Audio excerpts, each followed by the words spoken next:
টান টান 3 দিন বৃষ্টি হওয়ার পরে যে আমাদের এখানকার অবস্থা এরকম হবে আমরা ভাবতেও পারিনি। তো চলো ব্লগটা আরম্ভ করি।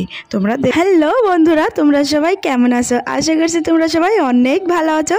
তো দেখো আমাদের এখানে এত জল হয়েছে, কি আর বলবো তোমাদেরকে। তো তোমরা দেখেই তো বুঝতে পেরেছো, দেখো কত জল হয়েছে। আমাদের এখানে যে কলপাটটা ছিল এখানটাতে অনেকটা জল হয়েছিল, এখন একটু কমে গেছে।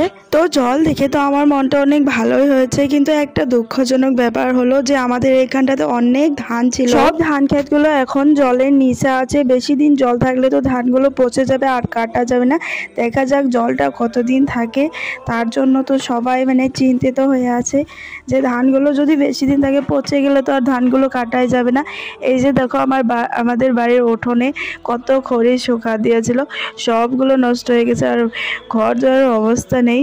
তারপর এই সাইডটা তো অনেক জল আমাদের পথ দিয়ে